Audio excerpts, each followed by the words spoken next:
Full throttle forex, hold harmless disclaimer. We're all big boys. We're all big girls. We're all grown-ups. That's what this call is really about, is figuring out the mathematics behind what happens when your account experiences conditions that may not be so favorable. So here is our full throttle hold harmless disclaimer. The content provided by Full Throttle Forex and or subsidiaries of Full Throttle Forex is for informational purposes only. Full Throttle Forex and any or all of its members are not qualified to provide trading, financial, investing recommendations, suggestions, or advice in any way. In no way are the speakers or guest speakers performing in an advisory capacity. You must conduct your own research and analysis. This allows you to be completely responsible for your decisions on whether you should trade in the Forex marketplace, either with software trading or manual trading strategies. Your attendance on any Zoom call or social media live event is an acknowledgement that you agree to the above statement and that you agree to hold harmless Full Throttle Forex and its subsidiaries. All right, so we got that out of the way. I'm going to stop my share. And today is about a special topic, right? And I don't have a whole lot to say about it because Brian has spent the last part of his life, which he will never get back, all right, on behalf of all of us, to kind of get behind the math and try and present you guys with a strategy, with a thought, with a look into the future, with a reason why, even after your account takes a haircut, that you shouldn't throw in the towel. Okay, and I'll say it this way. He's much nicer than I am. You know, I played sports my whole life. I got a lot of locker room experience, you know what? And sometimes tough talk is good. Nobody ever gained jack by quitting. Okay, no one ever went forward in their life by being a quitter on anything they've ever done. And we're not saying that because we want you to keep trading. We're not saying that because, you know, for any other reason. Look, we understand there's going to be attrition in business. That's just the way that it is. Listen, if we opened up a dress shop, which would be odd for me, I don't look real good in dresses, but let's say that I did. Okay, there are going to be certain women that come in and shop with me that then don't like what I'm putting on the rack and they go shop someplace else. Attrition, right? I know that business has attrition, but when it's self-inflicted quitting because you're not fully informed, well, that's where Ryan goes to work. That's where I go to work to try and bring you strategies, thoughts, ideas, and soothing comments. Like nobody ever got anywhere being a quitter. Okay, I know that's not all that soothing, but the reality of it is, you guys, that is the truth. Forex is just math, and we're lucky to have the Rain Man on the team, and I'm just going to go ahead and turn it over to him because his little brain has been calculating all night long for all of us. So welcome to part one of So Your Account Took a Haircut. Now what? Yeah, and so thank you, Alan. I don't know, you're pretty nice, bro. I think we share that grittiness in common, though, right? I think some people might be frightened if they heard our private conversation. For sure. So today we're not going to get into as much of the heavy-duty math, but just rest assured, by tomorrow, Alan and I are going to spend several hours together this afternoon, and I'm going to have him, you know, be that second set of eyeballs to validate. But I have absolutely come to a few mathematical conclusions on how to avoid this again in the future. So you guys will be happy to know that based on all of the data I've been able to crunch, and based on the performance of other accounts, based on the market, based on, again, a lot of math. There are some takeaways that are mathematically conclusive that will serve to further equip us moving forward, which is exactly why we're going to spend some time today talking about why should you not quit. If you haven't read the book 3 Feet from Gold, go get it. If you've got it, reread it, okay? It's funny, I was coming home from the gym this morning, and the family still works out together some of the time. A lot of times just Jolene and I now, and my other 2 daughters go do their thing. But we all went to the gym together this morning. And on the way home, it's funny because my daughters were just kind of talking about something they read in the news about a particular actor or actress or something. And, you know, they said, they said, that's the crazy thing about acting. They talked, it was actually about divorce, and it was fascinating that they made this correlation, right? And so they were like so surprised that this couple had gotten divorced, and they said, um, you know, the idea of someone just throwing in the towel that easily, is kind of mind blowing. They said, especially if you're an actor or actress, because you spend your entire life getting told no, how you're not right, you're not good enough, right? And but again, think about Sylvester Stallone. Think about that idea of 3 feet from gold. Some of the most successful actors and actresses got told no so many times. I mean, Sylvester Stallone was literally, he had a budget that allowed him to have one peanut butter, not a jelly, no luxury. If you go read his biography, one peanut butter and jelly sandwich, I think, a day when he was trying to sell the manuscript for Rocky, and half that sandwich went to his dog. He had a bull, I think it was a bulldog. I mean, you talk about like every reason in the world to quit, to throw in the towel, to say this wasn't for me, right? And so, anyway, I loved that they made that correlation, right? I put a comment in here that defeat only becomes failure when someone quits. Ooh, drop that one in social media. Yeah, baby, I love that.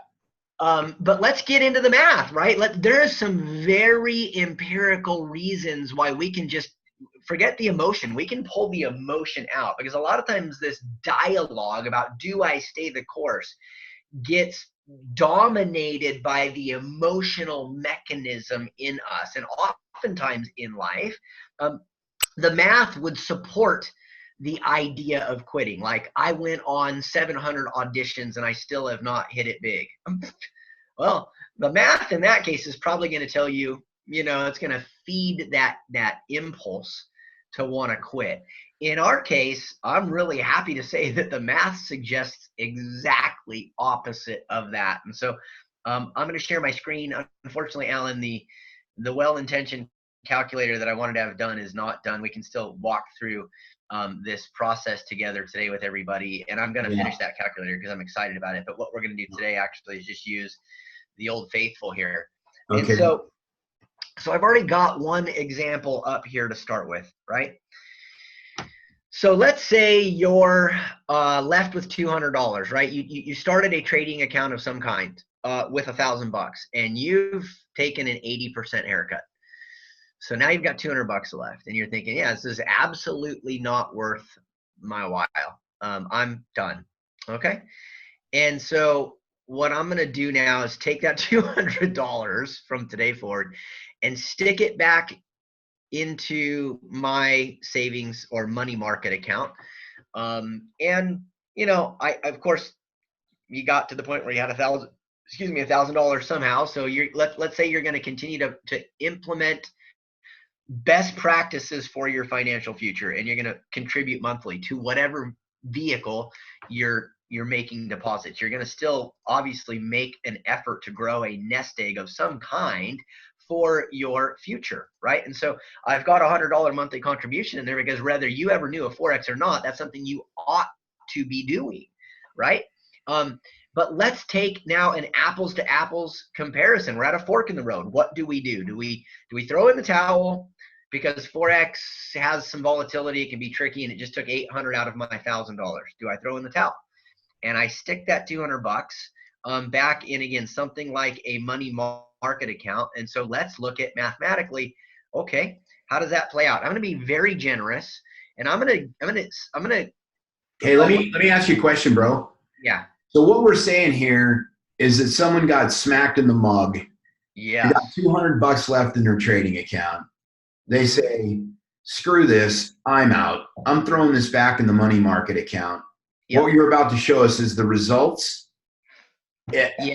I'm going to show you where a money market, where that 5-year plan would take you. If you take your 200, put 100 in every month, and where do we end up in 5 years in a money market? And I'm going to be very generous and say that you're going to make 2.4% a year, right? 2.02 per month times 12 would get us 2.4 for the year, right? Money markets are not paying that, and they also do not compound monthly. But we're going to grant we're going to grant some grace to the money market world, right? Because I really want to illustrate for you guys how dramatic this decision is. This is an absolute proverbial no-brainer, okay? So that's what you get. You'll end up at the end of 5 years if you take your 200 with your tail between your legs and you put $100 in a month and you go back into money market land, and there you go. That's what you've got to look forward to after all of those monthly contributions of $100 per month over the course of 5 years, plus the $200 you're left with. And we can apply whatever size account balance you might have had. We'll look at some other ones because there's different people on here that have had different size accounts that have gotten hit. So I'm just starting with the lowest common denominator of 1,000. All right, that's what you got right there. Take a snapshot of it, write it down, take a screenshot. Whatever you might like.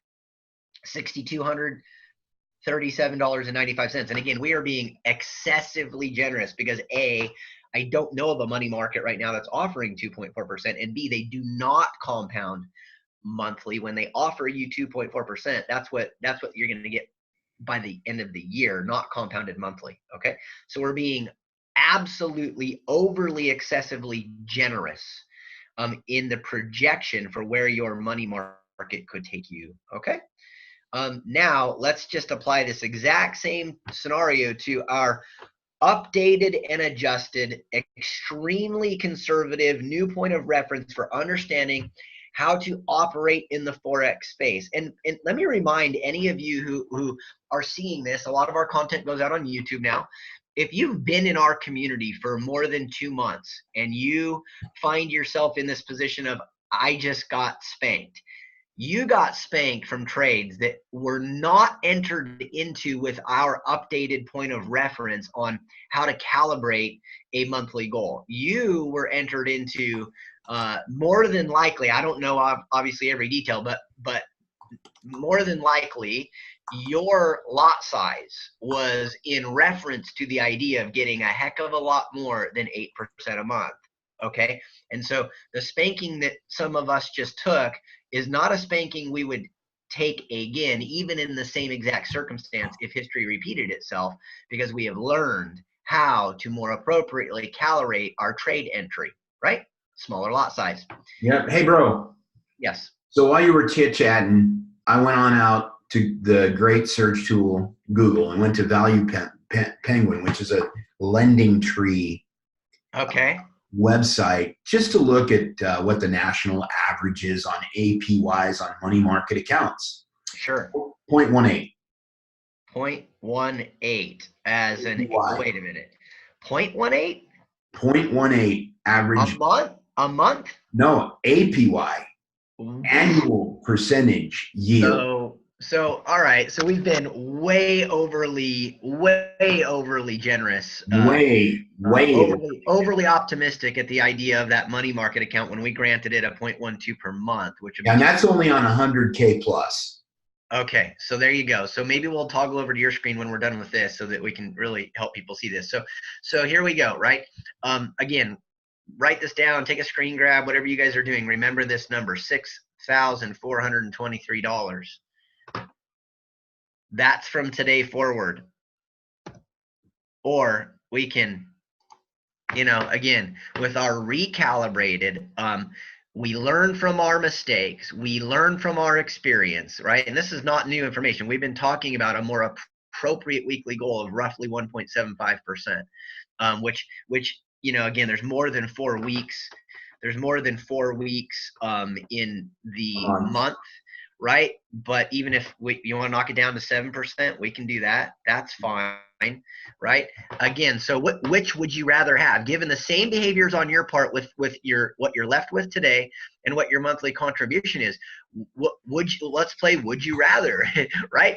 Would you rather have the $6,400 or the $92,000, right?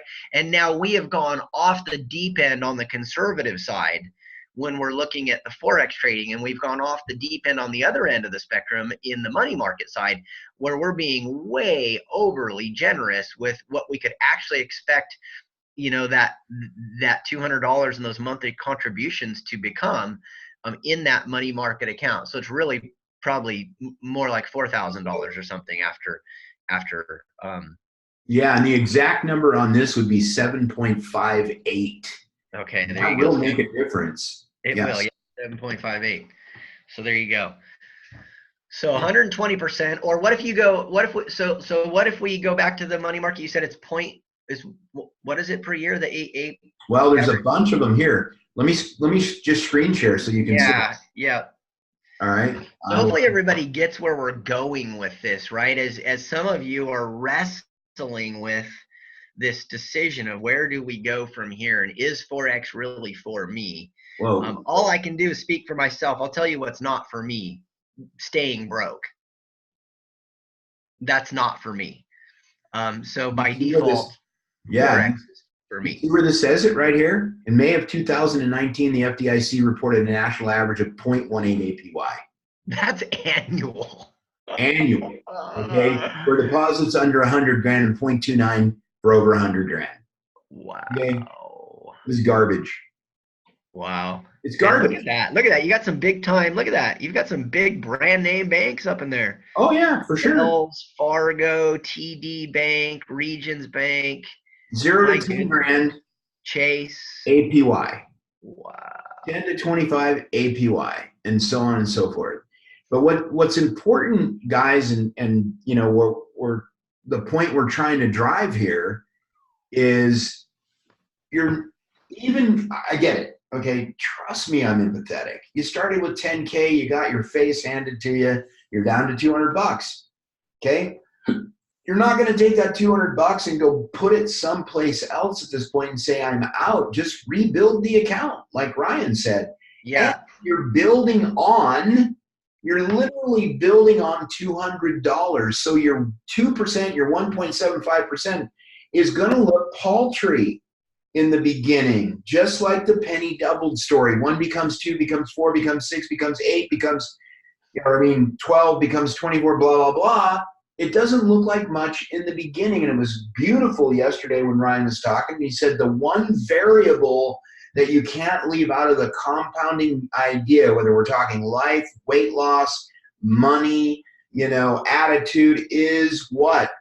T.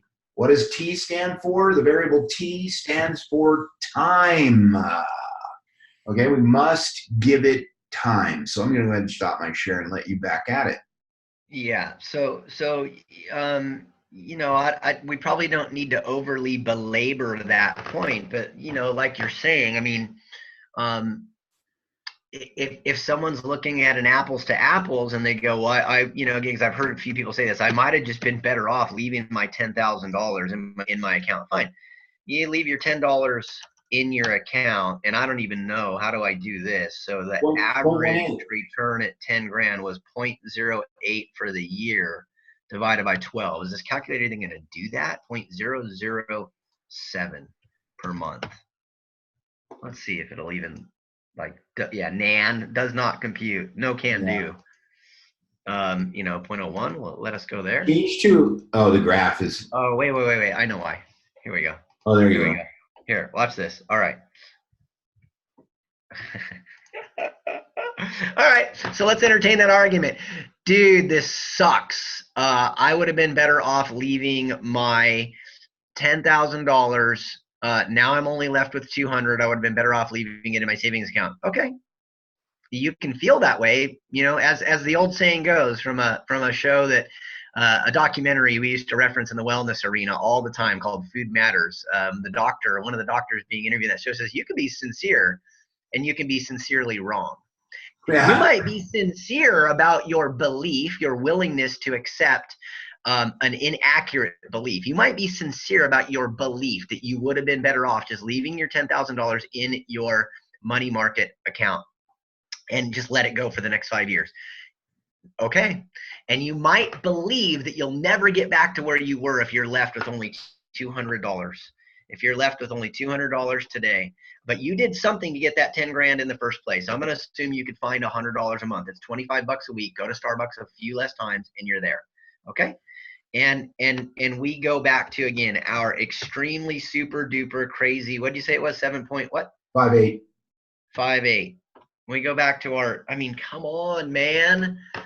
All right, so I'm going to go on the other side of I'm going to be the defense attorney. No, you're the defense attorney. I'm going to be other dude. Okay. The prosecutor. All right. So Ryan, look, man, I know what you're telling me. All right. I know I had 10K and I'm telling you I would have been better off leaving it in my account. Right. And you're telling me that I won't. But bro, listen, if I left the 10K in my account, I wouldn't have 200 bucks. I'd have 10K. I'd That's have right. 10K. All right. I would be $98 ahead. And listen, I don't want to contribute any more money to this thing. Show me what it looks like. Yeah. Well, if you don't want to contribute any more money to this thing, obviously, you know, A zero. there you go, my friend. So you're telling me that if I start to rebuild my 200 bucks, which was 10 grand, that after the same period of time, if I were to just leave it in my money market, I'm going to have 16 grand versus 10,036 bucks. That's right. Now, I'm going to tell you that you're going to need to at least contribute 800 more because we can't put you back into the trading platform unless you want to start using Trade Compass or doing some other things. But one way or another, we're going to need to get you back to 1,000. So you're going to contribute in some capacity another 800. But Gotcha. if we are looking at apples to apples and only the relative performance of your 200, that's exactly what I'm telling you, man, is that even with the ability of just that $200 piece of what would be the 1,000, if we isolate the 200 and we look at how you know, the ability to actually compound that money in a meaningful way plays out over those 60 months, you're actually further ahead from just the 200 that's left. Then obviously, as you can see, you're about 6,000 ahead, 60% ahead. Yeah. 60% ahead of where you would be if you would have never touched that 10 grand in the first place. Awesome, bro. Well, you got me convinced. I'm going to rob my wife's coin purse. Well, that's good. I've got a BB gun if that'll help you. I'm kidding, but you guys get the point here, right? And I wanted to play a little bit of devil's advocate there. I mean, because listen, and this is the point that we made this morning also, okay? Treat this trading account. In other words, listen, people say this to me all the time. Well, I invested. No, you didn't. Okay, this isn't investing. This is trading. Different. Okay? Again, you guys hear me use the word vernacular all the time. Let's get the right language. Okay, we are trading, not investing. Investing is Jimmy Joe Bob comes from around the corner, and there's a few of those guys here in Middle Tennessee, and he says, I've created a new strain of hay, and it will turn cows into the most amazing creatures ever. I'm going to be a billionaire. I need 100 grand. I need 10 grand. And I'll be back in a year, and this is going to be your return on your investment in me. Okay, this is not that. This is live trading. Okay, and this is a trading account, much just like your savings account, your checking account, your anything else other account. Okay, so let's put a little bit of money into it, 100 bucks. And you know, quite frankly, for me, I'm not paying my monthly fees, so it's 169 for me that I'm piling up into my trading account every single month. Yep. It's just a discipline, right? So let's look at that. Let's say that, you know, I came up with another 800 bucks and now I'm at $1,000 because, you know, I got hammered. Guys, you can come back. Okay, you can come back. You can be Rocky Balboa. You can keep on driving. You can be Colonel Sanders. You cannot be the person that stops 3 feet from the biggest gold vein on planet Earth. Is it fun to be at the lowest point on the roller coaster? No fun. All right. You guys have most of you, I won't say this for everybody, but most of you, all right, have your trading account and you're looking at it and you're tripping. Okay, now I'm not looking for anybody to send me a package of cookies or a gold medal or say wow Alan or wow Ryan.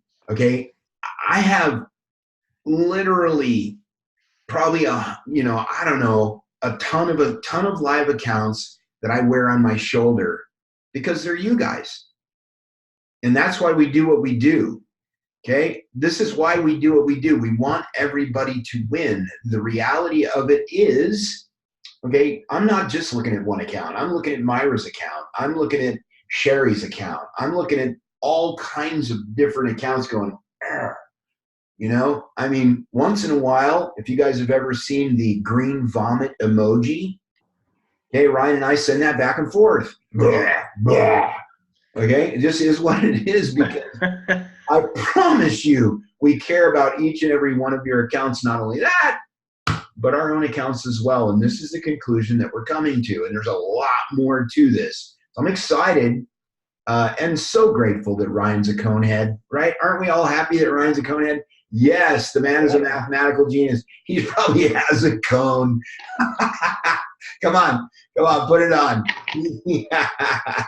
There it is. Okay, that's what. Ouch, that actually hurts because these are for seeing distance. I can see fine up close. I just can't see far away. That actually hurts my eyes. I was telling you that we're great.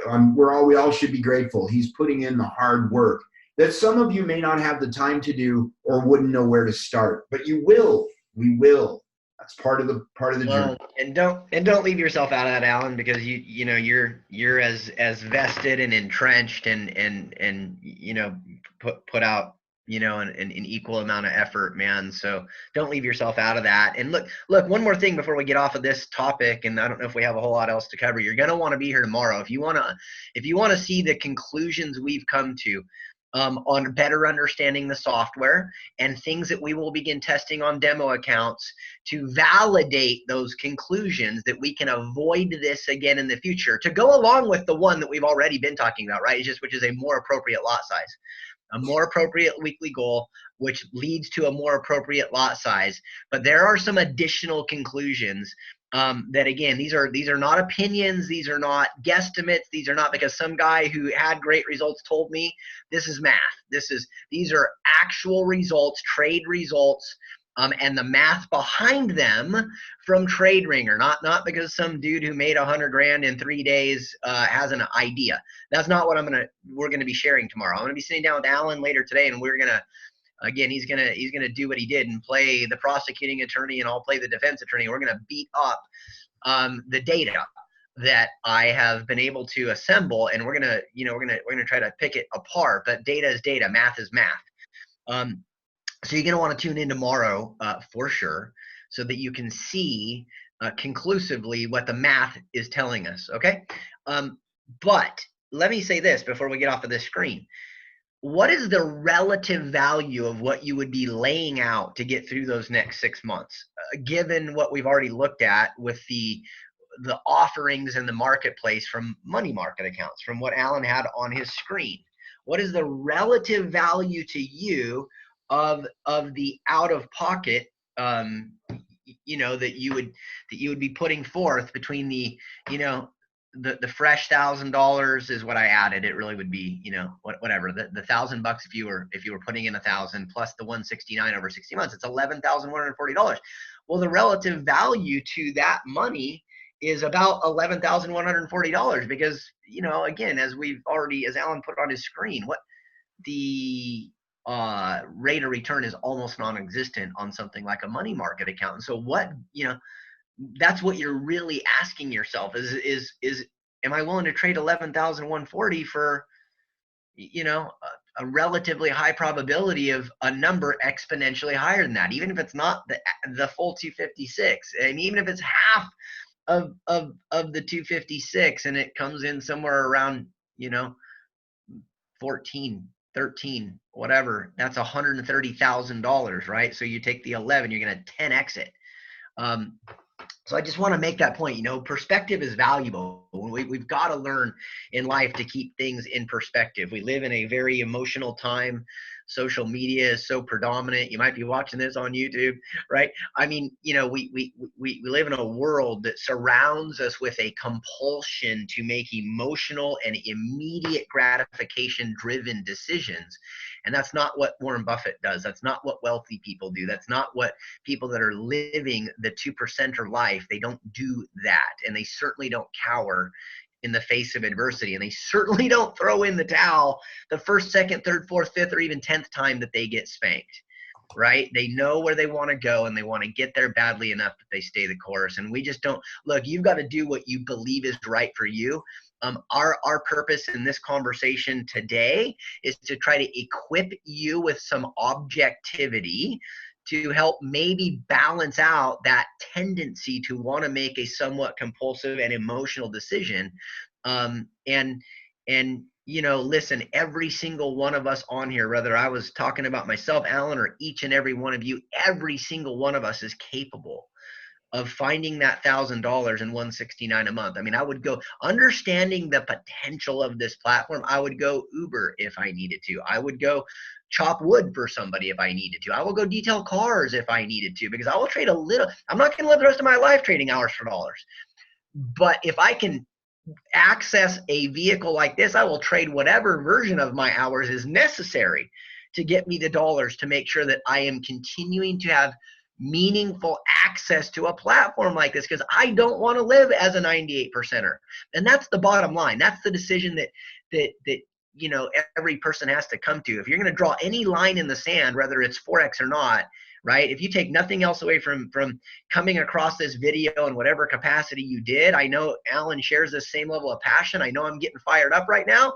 My passion would be, and Alan's passion would be, that if you draw any line in the sand, it's the line to not live a 98 percenter life. Draw the line in the sand that come heck high water, right? However you figure out how to do it, stay your course and live your 2 percenter life.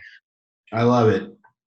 I agree wholeheartedly, and unusually, I don't have anything more to add to that. Okay, so we have one question, and this is going to be a difficult question to answer, to be quite frank with you, and it's from Mr. Lawless, the great state of Idaho. All right. The Ringer has 20 days of history of the CHF JPY.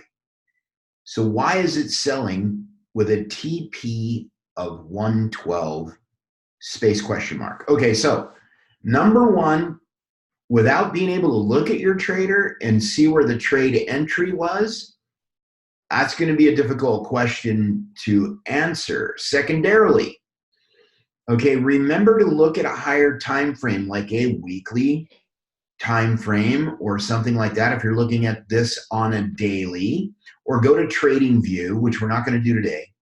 Okay, but go to TradingView and look at the CHF, JPY, and Oanda, or any of the other brokers that are on there for free, and see why. Try to understand. Try to figure out yourself rather than us telling you why it is. And I don't know.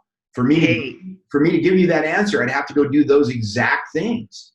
Yeah, how recently was that trade entered, Hernan? I mean, if what you are, I think, potentially suggesting is, why is a more recent trade when price was well north of 113? Why is a more recent trade entered and it gave a take profit of 112? Well, he's probably saying, why is it a sell when the whole damn thing has been going up through the roof for the last, whatever? And the answer, simple answer is, and I'll give it, and then you can give a better answer, is it's expecting a retracement.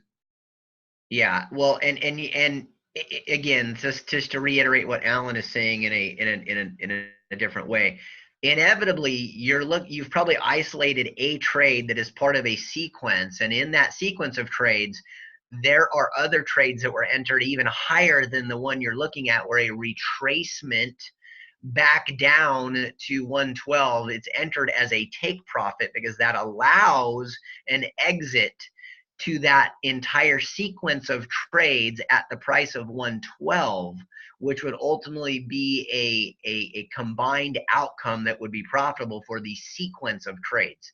But again, like Alan said, without seeing the specific trading account and being able to look at, okay, saying a stop loss at 115. Well, yeah, that obviously does make a whole lot more sense. Okay, so I think I have a couple of things, and we don't know, Hernan, every detail of the algorithm that drives TradeRinger, nor will we, right? It's the secret sauce, as it's called, right? To some degree, there are certain facets of each little nuance of the algorithm that are not disclosed. But I think I'll share a screen, and I think I can maybe shed some light in more of a and in general sense, right? If we're speaking just kind of as a generalization, I think that we can, point some things out. And then Alan, our special guest is on. I mean, we have another one today that we didn't really tell everybody about, but Philip is on, and I do want to give him a chance, as we had talked about yesterday, Absolutely. to just kind of share, from his perspective, because I think it can be good. But let me pull up my screen real quick, and we won't drag this out. And let me get into good old trading view. And this actually, I meant to show this to you yesterday, Alan. This tripped me out, and it's going to be even worse today, actually, which is not, I don't mean to smile. It's just, it'll help answer Herman's question, and it's going to probably baffle you as much as it is baffling M. Law. Let's see. I want to go to ugly daily. All right.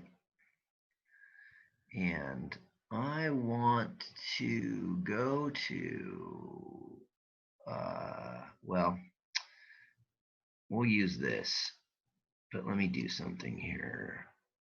I want to make this a little bit, all right, well, yeah, that's fine.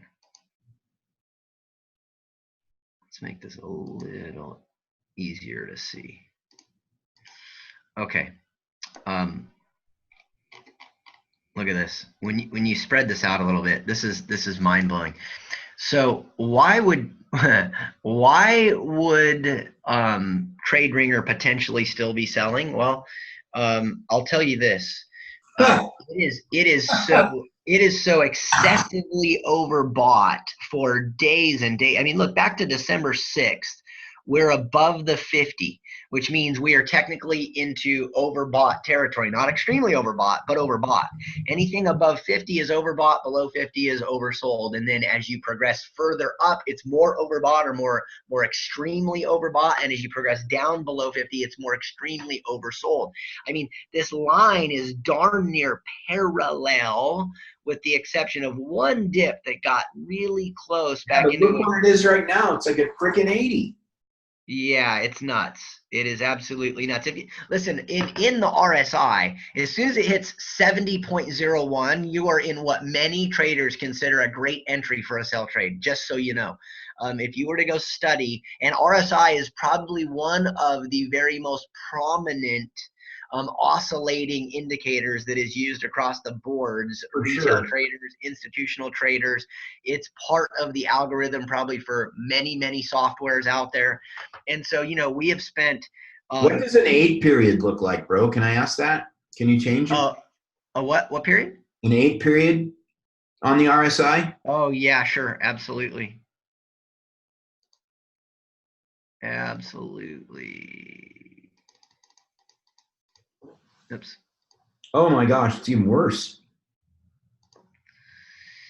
Yeah, we're at 82.39, and so it's just at an extreme. But I mean, look at all this time. So without me knowing for sure, Hernan, the way I would rationalize the behavior of Trade Ringer, and I will also tell you this, by the way, I'm not going to keep everybody today, but here's what I will also tell you. I think if we were to go back to January 3rd, I can show you trades in Trade Ringer that were buy trades on CHF-JPY. Why? Oh, for sure. Because the RSI was in a place that suggested that a counter trend trade is appropriate. And so the trend is still down at this point. But the RSI would suggest that, okay, this is not necessarily a bad spot for a counter trend trade in the opposite direction, in a buy direction, because look, the RSI dropped down somewhat significantly here, well below 50. And if you were to go look at enough accounts, I'm just like Alan, right? I probably have a dozen and a half, VPS connections on my own computer where I try to help people in the group, where I'm seeing lots and lots and lots and lots and lots of accounts. And many accounts actually had CHF buy trades when we were around this time frame. And so just using one indicator, there's many others, but it's pretty easy to answer in general. Why would Trade Ringer still be thinking it's appropriate to sell? Well, one reason would be that the market is excessively overbought, for sure. And the reality is, again, if we zoom out enough, we're still not out of the realm of constituting mathematically a downward trend. Do you see this? I've got to pull my screen down. I mean, we're so downward still. Now we broke a trend line that was previously acting as resistance. That doesn't mean the trend is necessarily, depending on the algorithm, right? And that's the part I don't know. But if you take all of the data that this price action represents, the way that data is being compiled could certainly still suggest that the probability is higher for down than it is for up. And again, we're not privy to that aspect of the algorithms that drive Trade Ringer. But certainly when you look at this graphically, you can recognize that the potential, depending on how much data it's using, how far back it's looking, blah, blah, blah, that you can certainly see why the potential exists, that the math might be telling Trade Ringer that the trend direction is still down. And certainly the counter trend direction would absolutely be down because we're overbought to the dickens. I mean, it is just crazy how overbought we are right now on this particular currency pair. So, all right. So temperature check. Temperature check. Yeah, for sure. Trust the software. All right. Everybody who's on the call, we got a few people, 23 people. If you get that, give us a 1 in the chat box. If you understand what he's saying about a downward trend, if you understand how the RSI is showing that the currency is overbought, let's just make sure that everybody's understanding what we're getting. Okay, Nan's got it. Herndon's got it. Come on, guys, we need your participation. Gord's got it. Ruben has it. Anybody else? You're really helping us. Daryl Hinkle, glad to see you on, brother. Got it. Bernie's got an I think so. All right, so there's one person. Yeah, it looks like the majority of the people are getting it. I don't want to go back over, Sam's got it, what Ryan just said. But again, guys, please go to YouTube. Search out how to use the relative strength index indicator or the RSI indicator. What does it mean? How to use it? How do I put it on my charts? Okay, Philip's got it with an exclamation point. Yeah, perfect, bro. That is perfect right there. So that thing since early December has been mostly it's ridiculous.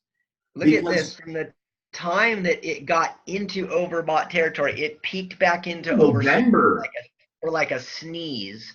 And I mean barely, but look at the disproportionality. I mean, oscillators by definition are intended to show a somewhat symmetrical ebb and flow. It's kind of like the tide, right? And geometry works this way, math works this way. If you dork out enough on this stuff like I do, you'll understand. That's why when you go into your indicator list, if you want to nerd out on this stuff like we do, I mean, watch this. We're going to pull up an indicator list for you. And just look at the built-in indicators, guys. Goodness gracious. I mean, these are just the built-ins. This isn't getting into exotic indicators. This is just, and so many of these are oscillators. And an oscillator, the reason oscillators are so common in trading is because there is a rhythm. There is a natural rhythm. And this thing is so deviated from the idea of what normal behavior would be for a currency pair. I mean, this is insane right here.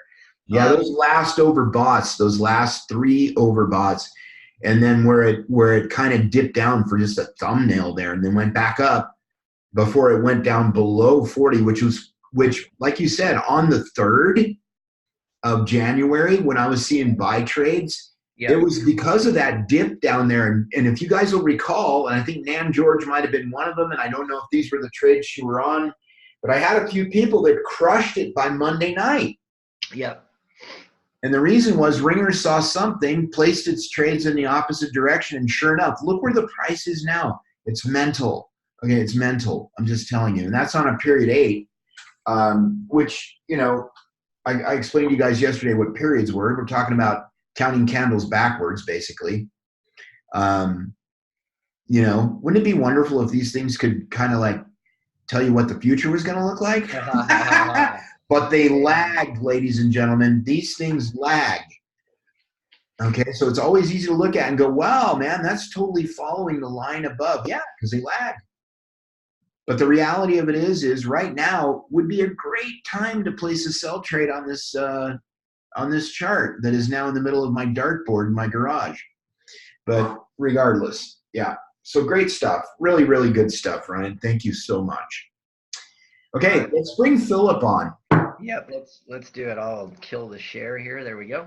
Yep, let me reach out because you guys, I've only met Philip one time, and this is a guy. First of all, I should probably let you edify him because you know, for sure. And country is a hell of a guy. So yeah, and I'd love for Philip. Maybe Philip, when you come on, maybe you can just give a brief, you know, kind of on your own. Like I won't get into the full backstory, but I'll tell you what we love about Philip is, you know, we talk about this idea of that line in the sand and knowing that you're willing to go after a life that lines up with what, you know, what your version of your dream is. And that's what I love the most about Philip. I mean, yeah, more than that, right? He's a brother in Christ. He has sacrificially served our country. He's an amazing husband. He's a father of now 2 beautiful little baby girls. But Philip's got a mindset, right? And I just love his attitude. You know, he just recently transitioned out of active duty, and he's hit the ground running to go relentlessly pursue a life that is synonymous with a life by design for him and his family. And this trading experience so far is brand new to him and has not been kind to him either, like many of us, right? But again, it's that attitude. As the old, I think this was a Zig Ziglar saying, right? And then Philip, I'll let you take it away. I think Zig Ziglar deserves credit for this statement. Your attitude will determine your altitude. For sure. You're up, brother. So with that, everybody, yeah, meet our good friend Philip. And Philip, we asked him to come on because we're going to let him decide how much of the detail he wants to share. But Philip is about as all in as you can get. Okay. And again, we love that, and we love his attitude. And this hasn't necessarily been all roses for him at all. Some of what he may or may not share might scare some of you, but I love that he's willing to be transparent and hope that the community will benefit. He's always asking me. That thing I love about Philip, and then I'll shut up. But man, never stops asking me, what can I do to serve this community? How can I play more of a role? What can I do to be a resource to the community? And so, side note, little hint, if any of you get stuck on software setup, call the guy. He's got it down forwards and backwards. I mean, literally, he's sewn himself in. He's on the doorstep of Ambassador 1500, by the way. For those hey, Philip, I think Ryan just deflected some of his phone calls. That was an underhanded move. Okay. Take it away, Philip. Hey, guys, I appreciate you giving me a chance to kind of share things from my foxhole and kind of give you a little bit of perspective of what my experience has been trading. For those of you who I've not had the opportunity to meet yet, I did serve a few years in the Army, not nearly as long as our good friend Luis Rivera, but I did hump a ruck, as we say, and carry a rifle, and I spent a few years as an infantry officer, and I probably would have gone on to join corporate America and trade my time for money the entire rest of my life if I had not met Ryan. I am always and deeply thankful to him, Jolene, and the rest of the Full Throttle Forex community and family for kind of opening my eyes to there's another way to live life where you don't have to trade your time for money forever. So if you were to ask me, well, if you've taken these hits, and I had, when Brexit hit, for those of you who remember that, I hit some pretty gnarly stop losses. When over the holidays, hit my equity protector on my main account. Just this past week or 2 weeks, my wife, she had a small account. She hit her equity protector on hers. Right now, because of the way the CHF JPY is running, I've got some pretty significant drawdown looking at hitting some stop losses again. Why am I still sticking with TradeRinger? Frankly, because it works. Bottom line up front, it does. For those of you who've been around and seen it on fair and average weeks, week in, week out, it works. It hits the goals. It does what it's supposed to do. The question moving forward is, okay, so how do we change? How do we react to an evolving open market? How do we react to a volatility? If I were to get in the world's safest car and get just sideswiped by an 18-wheeler, I'm not going to blame the manufacturer of the world's safest car with all their ratings and safety ratings and say, well, your car is the reason I got in trouble. No, the reason I got into wreck was because someone else hit me. The same thing that I see with what's going on right now. Even though my account is significantly reduced from what I put into it, I'm going to keep trading it. Now, I'm going to do everything that I can to listen to Ryan, to listen to Alan, to do my own research, make my own analysis, make my own decisions, and say, so moving forward, what does this look like for me? Well, I'll tell you right now, trying to get out of the market before Wednesday, trading on a reduced lot size. I would rather make 1 to 2% a week consistently and not have to worry about my account blowing up than try to get greedy, then try to get in more, and then put myself in a position where I can get hit out of nowhere when the market does something crazy. I really like the way Ryan put it a few weeks ago, and he said, we're kind of in the age of Twitternomics, where just the least little thing can set the market off. And so how do you take something like the TradeRinger, which we know has worked and has proven to work in the past, and adapt it to continue working with the market as is today? And the fact that it can do that, to me, is amazing and incredible. That's enough of a reason for me to stay in. That's how I'm going to build my account back up. I'm going to stay in at 2%. And I'm going to move forward, and I'm going to pay attention. I'm going to be conservative, and I'm going to be careful. I'm going to make risk assessments. I'm going to make decisions, and I'm going to jump in on Zooms, and I'm going to soak up everything I can from these great guys who are just, for free, by the way, pouring in their heart and soul to us so that I can learn to move forward and trade more productively in the future. So that's kind of my 2 cents why I'm in. I will sort of a quick shout out to my wife, who, in the middle of taking care of a newborn and our toddler, has also taken her small account, which is reduced enough to where she can't trade, and she's learning to manual trade. She's in there on a demo account, placing trades daily, a few trades a day, learning how to manual trade so she can build it back up to get back in on TradeRinger. Now, that's not going to be the solution for everybody, right? But that's what she's doing. And she has no time at all. I don't know how she does it. She's a fantastic woman, but she's making it work. So that's kind of my 2 cents. I don't know if you folks have any other questions or anything else you wanted to add to that. No, but I think you guys can tell from how well spoken and well thought out the responses were that Philip's no joke. He's a guy who's gonna move forward, always has in his life, and it's gonna be an amazing journey along the way. I'm so happy and pleased and blessed to be sharing it with you, bro. We don't see enough, but I know you live, 109,000 miles away up in Clarksville, okay, from where I live down in Thompson Station. No, actually, it's probably only an hour. But that's how Tennesseans think, right? It's like, well, if I drive an hour, I can go from Alabama to Kentucky. All right, so you live a long way away, right? But, man, we appreciate you, bro, for being on. I appreciate your attitude towards things. We know a little bit more intimately, and let me tell you, soldier up, baby. I'm telling you. This would have taken a lot of people down, and he's in it to win it. So, and I think a lot of what we saw today with Ryan, with that calculator, even though tomorrow's going to be better, should give people some comfort that even coming from a small position, going back up with what TradeRinger can do, and we've been dialing this in for a while, and I know that there's people out here that might be thinking that, well, you guys have been, dialing this in for a while. Listen, here's another thing I want people to Google. All right, YouTube. What is a forex pivot? Okay, we hit a couple of pivots, and what Ryan said yesterday was so huge in that. Okay, Monday night I was up 1%. And then by Tuesday, I was down 2%. And then maybe Wednesday morning, I was up 0.5%. And then by the time I thought I was going to get out of the market, although I know he would have jumped out now with our new process, I was down 3%. Take the 3% hit, you guys.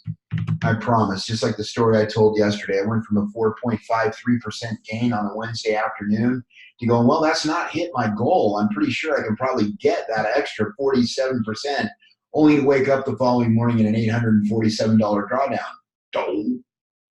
Okay, not good. Not good, especially since it was my daughter's account. Who Philip? How do dads feel when they do that to their own live money to their daughter? I'll tell you how they feel. They write another check. That's what they do. So, man, brother, I appreciate you more than you know, man. That's just awesome. I love your attitude, and congratulations on the new addition to the family. Thank you. We're pretty excited. Yeah. Thanks for coming on and sharing, Philip. Appreciate you, bro. And I'll get back. I saw your text, but I'll get back to you on that afterwards. All right, guys. Let's see. Wait a second. We might have one more question. Galaxy. How many levels of lot size does TR have? That's up to you. Yeah, I mean, you get to. There's a setting called max levels, and it goes up to 12.